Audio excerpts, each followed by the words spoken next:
Alrighty. Well, hey, good morning, everyone. Welcome to the Monterey Bay Aquarium here live on YouTube. But as you can see, we're not at the aquarium right now. We are out in the wild. We are in our really good friend Daniel's office right here. We are at Point Lobos State Natural Reserve. My name is Patrick. This is Daniel with California State Parks.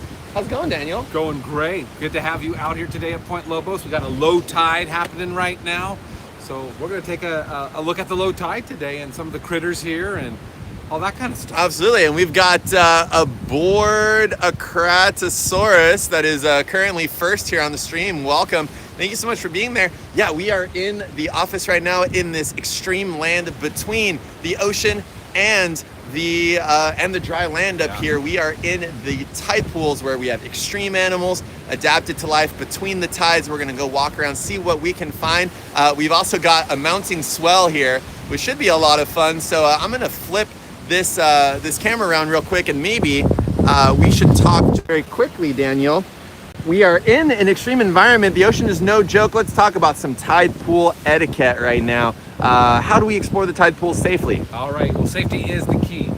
Tide pooling with a buddy is really a big part of it. So at least one of you is keeping an eye on that ocean On the ocean right out there, yep. Because as Patrick was saying, swells come up, they take you by surprise, and the next thing you know, you could have wet feet or even worse. Right. So, yeah, you just we had a tripod mounted over here for an Instagram live we were doing for the aquarium just a moment ago, and it didn't have a buddy. It wasn't watching where the ocean was coming from, so we got a wet phone from that. Yeah. You know, and another thing is watch where you step. Yes. When you are out Very in the tide important. pools, you want to minimize the impact. Think of yourself as a guest Right. in these tide pools, critters' homes. So watch where you step, and I like to get down low. I mean, that's really the best way. That's where all the action is looking closely, not way up here, but down lower. So when you get low, you minimize the space to fall if you happen to slip and fall, and you're going to see a lot more. Right, so just like if you're in the tide pools or at the club, getting low is one of those moves that you do want to do. And in particular, out here, you want to take your time. You want to take it very slow because there are animals absolutely everywhere adapted to every square inch here of the rock. And very quickly, we should point out that tide pools are set up in zones where you have the high intertidal, which you can kind of see right here. There's our staff photographer, Tyson, right there, if you enjoy the photos at the aquarium. So we have here the high intertidal. Up here, you're going to see little periwinkles. You're going to see some barnacles that are these are extreme animals. They're out of the water most of the time, and they are making it work with the sea spray and the highest of the high tides. Wow. But then we have the mid intertidal, which is, Daniel, where we find ourselves right now, is the here. We have mid a lot more zone. Diversity of animals here, but we see that the mid-tide zone, it tends to be hard-shelled animals that can withstand being out of the water for a little bit. And if you're a softie, like this anemone hiding right there. Snake the blood god. I love by the way all these names here. Snake the blood god. Yeah, we are going to try to do some more live streaming here on YouTube, so definitely stick around. We're also on Periscope and Facebook Live, but on YouTube we are going to be bringing you more of the cool stuff. And really, we want to come out and show you what we have here in the wild. Just next to the aquarium, because Point Lobos State Natural Reserve is just a few miles away from the aquarium, and you can see what we have inside the aquarium out here in the wild. The last zone we had to mention very quickly, Daniel, right out here, this zone, that's the low intertidal, and that's a pretty exciting spot. It is. It's generally covered by water and only exposed at the extreme low tides. Right. So it's a treat to get to see what's under there. Yeah. But we have a mixture of a lot of things that lives just right there. Right, and so let's head down over here where we can see, it appears that our anemone friends that we were going to talk about is closing up right now. So here we have a giant green anemone that you can see that bright green on its tentacles. Super cool. It's fluorescing, but it seems like it is deciding, hey, you know what? I'm going to cut my losses, been out of the water for a little bit. Maybe it's time to close up like the rest of its anemone friends. And of course, the reason you tend to see a lot of anemones next to each other in the tide pools is you have to keep your friends close and your anemones closer. So, so besides that, they're also clonal. These particular ones over here are aggregating anemones. These ones aren't clonal. They're the very, very large ones, but we do have all in here tons and tons. Hey, hello, Ashley. Thanks for being there. We have so many anemones in here, and these will actually clone themselves and reproduce that way. But here, Daniel, let's talk maybe a little bit about these mussels and the barnacles, because we have this constant stream of water that has come out from here and going straight out back out to sea. So who do we have here in this little channel? Yeah, pretty cool to see all this, isn't it? We've got the California mussel right here. California mussel. Yeah. Delicious. Cannot collect them here. Nope. But they are served in local restaurants, and there are areas to collect, but not at Point Lobos or state parks. Right. And then we've got our barnacles right here, the leaf barnacle. Right there.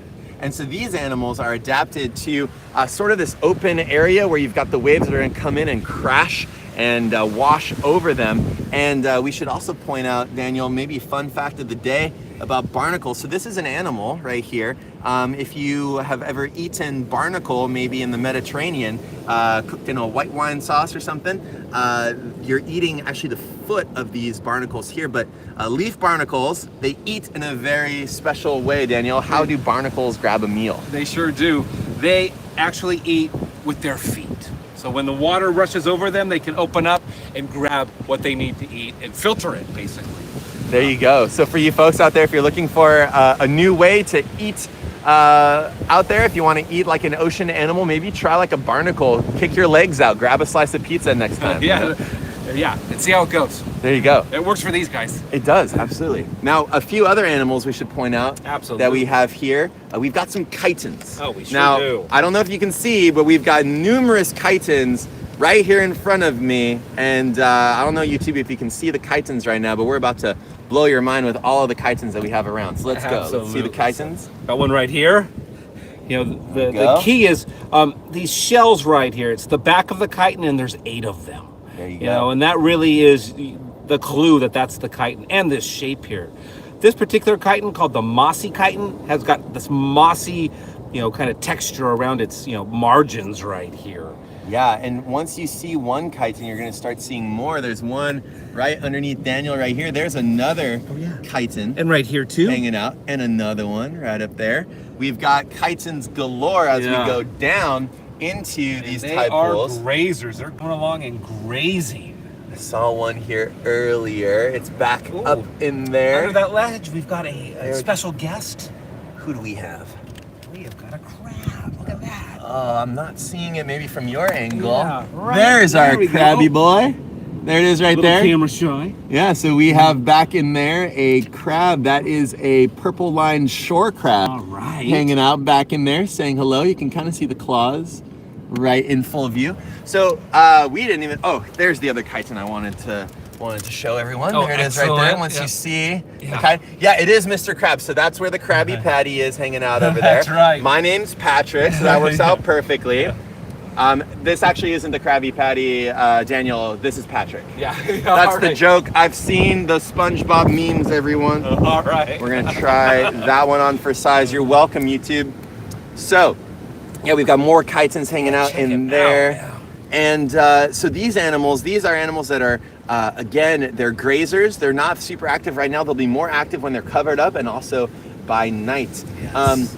Daniel, I did want to point out, you are absolutely covered in flies right now, as am I. Yes. So for those of you folks out there thinking that this is an easy job here in the Intertidal, can't have too many creepy, crawly, squirm reflexes. We're just covered in flies. What's going on with these flies here? Well, these are kelp flies, and they'll help decompose the kelp, which is what's bringing them in. But they're a food source for the birds, really. Residents and migratory birds will chomp these up. Yes. So these kelp flies are very seasonal, and right now there's a lot of them. And as the birds are flying back down, they'll come and grab them. Had a question just then. Are there sponges in the bay? Yes, there are sponges in the bay. We might even find some here in just a little bit. Here, one last thing, since we're here. I mean, there's just so much to talk about the whole time. We have an owl limpet hanging out right there. So what's going on? That is not a rock. That is an animal. What's going on with this one? An animal on the rock. It's got this hard shell, and it's also a grazer too. It'll go along grazing the algae. Looks like it's doing a really good job. There's no algae right there on the rock. And what I have heard is that they have homing spots where some limpets end up back at in their general area that's their home. So Yeah. they'll go off and graze and then come back. Exactly right. They have a home scar that they'll come back to every night. And what they're also doing is they're clearing this area out to keep barnacles and other animals from even living in there. So these animals are fiercely defending that that farm. And so the genus of this particular owl limpet is Laudia, and that is called a Laudia farm. I love going it. around there. So it's basically, it is farming. It's keeping its area clear so that diatoms and algae can grow there and it can grab a meal. So that's your Laudia farm hanging out. Super cool. And yeah, Daniel, we just heard the waves coming up a little bit. I So can turn around. here's cool. Here's a nice big wave. Right. I think we're good where we are. Yeah. But we should get to see that wave. Oh, there it is right there. Nice. Breaking on down. Okay, let's go take a look at the, oh, hold on. It opened up again. Look, our buddy is back. So we do have a crab shell hanging out in there. Most Ooh. interesting. How are animals able to survive in the tide pools? Doesn't it evaporate fast and doesn't the salinity change? Yes, it Yes. is very hard to live in the intertidal. This is an extreme environment. So what are some adaptations these animals So have? what we're seeing is, survival of the fittest right here. These animals that can live long enough to reproduce, and hard shells, keep the the animal on the inside safe. Yeah. Closing up, when the water's out, like the anemone, that's another one. Moving, being able to move. We have fish that live in the tide pool. Right. So they're going to have to be able to move so they don't end up in a pool that gets dried out or gets overly, salty. Right. No, that's exactly right. There are fish that live in these tide pools and they have to know where to hop to be able to find their way into new tide pools. There are actually species of fish where they create a mental map, hard to believe, but they create a mental map of where they can hop to from tide pool to tide pool. And when the tide goes out, they'll find a new spot that's maybe a little bit better. Yeah. And so not to worry, our crab friend is still back up under there. This is from an earlier meal. Yes. There, that little crab shell. Question that we had though, as we maybe walk over to another tide pool, Daniel, is, flip this camera around, is where are the sea stars? How come we are not seeing any starfish right now? Yeah, well, the sea stars have had a rough couple of years. They've had the wasting syndrome, which Patrick, you might know a little bit more. Was it a bacterial thing that got into the water? It was thought to be a viral thing that then caused a bacterial infection. The mechanism is still out there, but it was a virus that somehow got really activated for the sea stars. And so let me flip this camera back around. So as you can see, we are in an absolutely gorgeous spot right here. We've basically got an infinity tide pool here going out into the ocean. But yeah, no sea stars. Normally we would have sea stars all up in here munching on these mussels, but that is not the case at the moment. And that would help keep things in balance a little bit more. Right, now, so that's where the sea stars are. Now here, we should point out, we've got a couple of anemones that are hanging out. Yeah, look at that. Delightful. Next to the urchins. Next to the urchins, those spiky animals. Now the urchins in here are largely going to be feeding on algae that gets washed up to them. So we have here a nice purple urchin. We have another chitin hanging out there. And Daniel is my buddy right now watching the ocean. Sure am, and we're cool for the moment. We have the wild Pacific right here. We are on the edge of the world right here. And we should point out that we do have a really cool alga here called, love it. This is Dead Man's Fingers right here. Delightful. Yeah, super cool. And this particular alga is actually one cell. Multiple nuclei, but no cell walls between them, so that you could actually unravel this whole thing and get one single cell right there for the Dead Man's Fingers there. And then we have Igreja, feather boa kelp. Yeah, which can grow what, to 15, 20 feet or so? Yeah, it can form a canopy itself. It's one of our giant kelps here. Yeah, and in here we've got a couple of other species of kelp hanging out down there. We got some southern sea palm, it seems like. Very cool. Yeah. Oh, I'm hearing the water rush back out, so maybe we'll have another wave come up in here. So that we're now in the low intertidal. So watch this wave as it comes up. Oh, not too high this time, but it'll faked us out. Yeah, it'll wash in here, replenish the oxygen, replenish the cool water in here, and that allows a lot of these animals to grow and also to survive in an area that is just a little bit wetter. So you can really see the gradient from low all the way up to mid up there. Yeah, and then with the high tide, this will be under the water. Yeah. It would not be standing there. And so, Daniel, we have a quick question. What is your favorite part of a tide pool? What do you like so much about the tide pools? I like the mystery of the tide pools, the not knowing what you're going to see, the surprise of that nudibranch or tide pool octopus or whatever it may be. You know? Woo! Yeah, there's a lot of drama and action going on in the tide pools, but you got to stop and really focus in and watch it. And I like that part of it too. It slows everything down, but there's so much going on.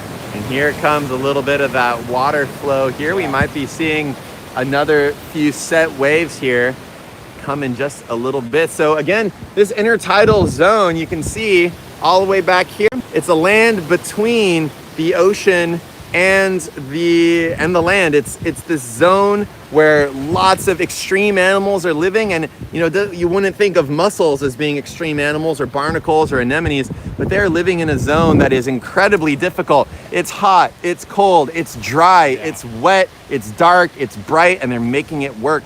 And oh, where's the kelp forest kelp, Daniel? All right. Can we see a kelp forest from here? In fact, it's right out there. In fact, there's a big patch of kelp right out there. And there's a sea otter. Sea otter in it. Yeah. See if I can zoom in on the otter. Yeah. There's the otter right there. Hello. Very famous for its kelp forests. Yeah, and the kelp forests out there have those otters in them. Yeah. So just beyond here, you can see that kelp is right there. And so Super cool. Yeah, you've got the algae here in the low intertidal to subtidal that then becomes a big forest out there where the otters live. Truly, some of the most productive marine ecosystems on the planet are here in this cold water, and the tide pools are filled with life, and the kelp forest right out there, also absolutely stunning. We have here in front of us also some birds that are hanging out. Those look to be loons to me, or some cormorants. Oh, cormorants right there, just diving down. Couldn't see them very well. They do have a loon-like, profile. There were a few loons off the aquarium back deck. Maybe I just wanted it to be a loon, but that turns me into the loon by not recognizing the cormorant. Well, hey everyone, we've been walking around the intertidal here for about 17 minutes. We've seen some cool stuff from anemones to purple-lined shore crabs. We've got some laminaria, seychellii, giant kelp hanging out. We got otters out there. Dead man's fingers, you name it. I'm gonna flip this back around real quick. Right. And just want to say thank you so much for following us here at the Monterey Bay Aquarium on YouTube. Thanks for coming tide pooling with California State Parks here at Point Lobos State Natural Reserve. If you are watching locally, got some cool news for you on Saturday. What's going on, Daniel? We sure do. Saturday, April 28th, it's Underwater Park Day right here at Point Lobos. We'll be celebrating at Whalers Cove. There will be a series of divers going down to bring some critters up to show us real quick, and then everything gets returned right back home.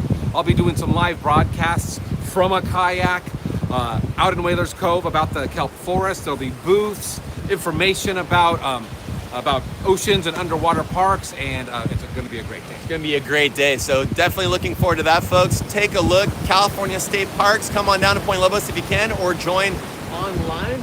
I'm hearing the waves picking up behind us. Closer, maybe. Our buddy, as everyone watching the stream right now, we can see the waves coming. But thanks so much for being there, everyone. My name's Patrick at the Monterey Bay Aquarium. This is Daniel from California State Parks here at Point Lobos State Natural Reserve. Thanks for coming tide pooling with us. We're going to try to do these more, and we'll be back out tide pooling at the next low tide. So thanks so much, everyone, and see you again soon. Bye, everyone. At the aquarium. Bye.